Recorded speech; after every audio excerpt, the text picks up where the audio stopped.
My name's Emma Pontes, and I'm a postdoctoral associate with the University of Miami CIMAS, working with NOAA's Atlantic Oceanographic Meteorological Laboratory in the Coral program. So I'm currently standing in the Experimental Reef Lab, we also call it ERL. This is a really awesome space, and this is where we are able to conduct our FRESCA Module 2 experiments. So FRESCA stands for the Florida Regional Ecosystem Stressors Collaborative Assessment, which is essentially this really large initiative that combines a lot of different organizations, government organizations and universities, all with the goal of trying to understand how South Florida's really important benthic habitats respond to multiple stressors. So FRESCA consists of 4 modules that are really interconnected. In February of last year, for Module 2, we started with our multi-stressor experiments on 12 different coral species, 2 different seagrass species, a sargassum species, and 2 different species of sponges. And essentially the experimental structure that we're working with utilizes 3 different pH levels that encompass ambient pH and then 2 different levels of ocean acidification or reduced pH. They sit in those 3 different pH levels for about a month, and then after that we expose them to the same pH levels in addition to 3 different oxygen levels. And this is to essentially simulate a hypoxia event. So we maintain a control oxygen treatment, and then we have 2 different levels of hypoxia, our moderate hypoxia and our severe hypoxia. So in that way we can kind of tease apart differences in how ocean acidification alone is impacting coral physiology compared to ocean acidification in combination with this other really important stressor that we see happening on reefs all the time. These aquariums are equipped with control modules that allow us to really precisely manipulate pH, temperature, and oxygen concentration in our tanks.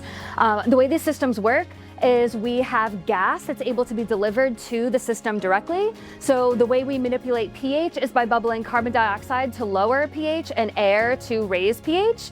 And then to manipulate our oxygen concentration, we can bubble nitrogen to lower oxygen concentration and then air again to raise oxygen concentration. So this is a state-of-the-art facility that allows us to really precisely manipulate different combinations of stressors that we want to achieve. And it's also really difficult to do that. It's kind of like a 3-body problem where all these different stressors are interconnected. So as soon as you change the temperature, you're also changing the solubility of oxygen, which means it's really been a learning experience to be able to manipulate all these different things all at the same time to achieve these different combinations. The other thing that we're really proud of that our systems can do is replicate these diel cycles in pH and oxygen and temperature. So not only can we set like a static set point of pH or oxygen where, you know, the tank is set to a certain pH all the time, 24 hours a day, we can also replicate really precisely what happens on reefs, which is where light availability is driving these diel or daily fluctuations in pH.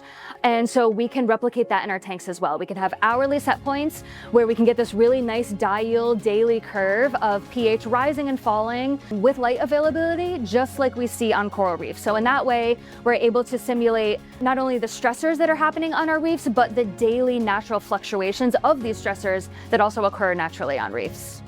So what we're trying to do here is understand how combinations of different stressors are impacting coral physiology and then what that means for the future of our reefs, and also trying to understand like what have we missed in studies that are looking at only a single stressor. So that's where we're able to come in with this kind of like ocean acidification only portion compared to ocean acidification plus hypoxia. And we do have plans to incorporate thermal stress as well in future experiments, but we know that these stressors are never happening by themselves. So it's really important that we study coral stress response in a way that's as natural as possible and as close to what's happening in nature as possible.